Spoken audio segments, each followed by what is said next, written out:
आप सही भक्तों को राधे राधे। तो आज हम सही भक्तों के लिए इस वीडियो के माध्यम से, इस चैनल के माध्यम से एक ऐसा प्रयोग बताएंगे जिसको करने के तुरंत बाद ही अचानक से आपके धन में लाभ होने लगेगा, आपके पास धन आने लगेगा। आप खुद भी यह नहीं समझ पाएंगे कि हमारे पास इतना पैसा कहां से आ गया। दिन प्रतिदिन आपकी उन्नति होने लगेगी, दिन प्रतिदिन आप आगे की ओर बढ़ने लगेंगे। आप यकीन मानिए, शीघ्र ही आप कितने भी बड़े से बड़ा कर्जा क्यों ना हो, कर्जे से मुक्त हो जाएंगे और आपके पास इतना धन जुड़ने लगेगा कि आपके अड़ोसी पड़ोसी, आपके रिश्तेदार सोच में पड़ जाएंगे कि इसके पास इतना पैसा कहां से आ गया, इसकी कोई लॉटरी लग गई है या जमीन में गड़ा हुआ कोई इनको धन प्राप्त हो गया है। किसी के भी यह समझ में नहीं आएगा कि इतना पैसा इनके पास कहां से आ गया, कहां से यह इतना पैसा लेकर आए।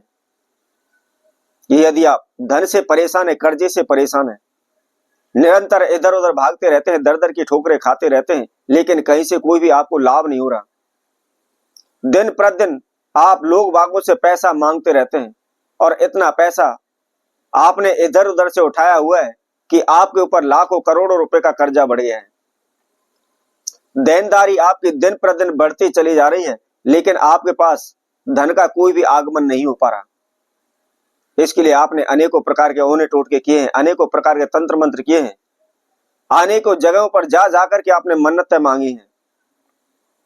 कभी आप नग धारण करते हैं, कभी कोई उपाय करते हैं, कभी कोई ग्रह दान करते हैं, कभी पूजा पाठ करवाते हैं, लेकिन कहीं से कोई भी आपको रास्ता नहीं मिल रहा।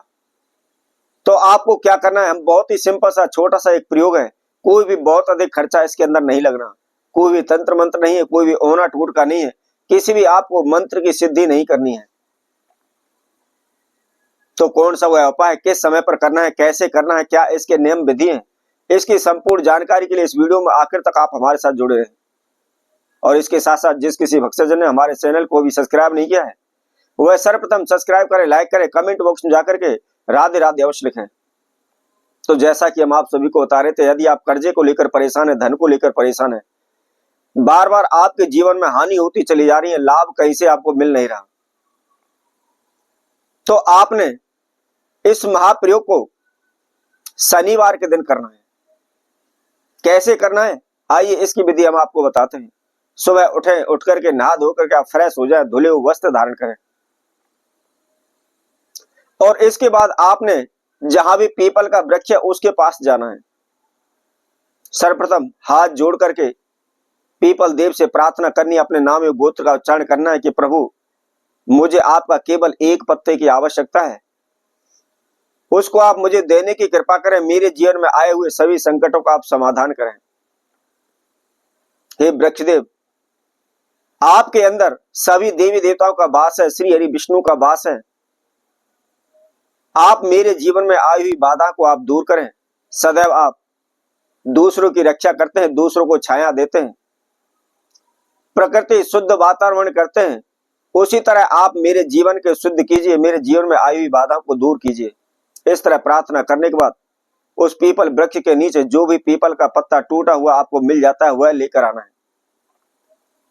आपको ध्यान रखना है, हाथ से पीपल का पत्ता नहीं तोड़ना है, टूटा हुआ लेकर आना है।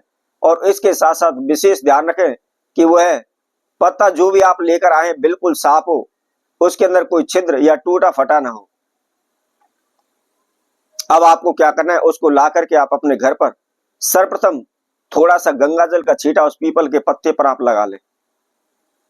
लगाने के बाद किसी भी कपड़े से आप साफ कर दें उसको, किसी प्रकार की धूल मिट्टी का कण या कचरा उसके ऊपर ना लगा हुआ, दोनों तरफ से उसको साफ कर लें। साफ करने के बाद आपके घर में जहां भी आपका पूजा रूम है, मंदिर है, जहां भी आप नित्य कर्म करते हैं, संध्या बंदन करते हैं, उसमें एक आसन बिछाकर पूरब की ओर मुख करके आप बैठ जाएं। अब आपको क्या करना है, किसी भी बर्तन में केवल 1-2 चम्मच आपको दही की लेनी है और उसके साथ साथ केवल आधा 1 चम्मच आपको हल्दी लेनी है और दही के अंदर उस हल्दी को आप मिक्स कर लें, उसको अच्छी तरह से मिला लें। अब मिलाने के बाद आपको क्या करना है, जो आपने पीपल का पत्ता लिया हुआ है, अपने राइट हैंड की अनामिका उंगली से उस पीपल के पत्ते पर आपने ह्रीम लिखना है। क्या लिखना है, केवल ह्रीम।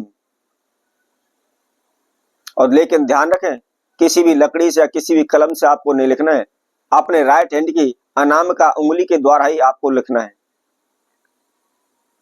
अब लिखने के बाद आपने उस पीपल को पत्ते को बड़े ही आराम से फोल्ड करना है।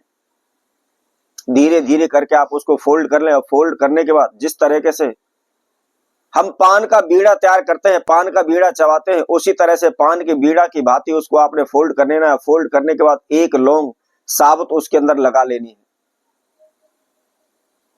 और लगाने के बाद कोई भी आप एक लाल कपड़े का टुकड़ा ले लें और लाल कपड़े के टुकड़े के अंदर उस पीपल के पत्ते को आप बांध लें। बांधने के बाद आपने एक घी का दीपक अपने मंदिर में ही जलाना है और उस पीपल के पत्ते को घी के दीपक के समक्ष रख करके हाथ जोड़ करके अपने नाम एवं गोत्र का उच्चारण करते हुए आप बार बार ह्रीम का नाम उच्चारण करते चले जाएं। 121 बार आपने ह्रीम उच्चारण करना है अपने मुख से और उच्चारण करने के बाद आपने उस पीपल के पत्ते को वहां से उठाकर के आप अपनी जेब में रख लें। यदि आप जेब में भी नहीं रख सकते तो जहां भी आपकी तिजोरी है उसके अंदर आप रख दें, लेकिन ध्यान रखें तिजोरी में रखने से जो भी आपके धन में वृद्धि नहीं हो पा रही है, धन में वृद्धि होने लगेगी, परंतु आपके ऊपर जो कर्जा है उस कर्जे में आपको लाभ जब ही मिलेगा जब आप उसको अपनी जेब में रखेंगे। तो इसी तरह हम आपसे भक्तों के लिए और नए उपाय के साथ नई वीडियो के साथ पुनः उपस्थित होंगे। तब तक के लिए सभी भक्तों को राधे।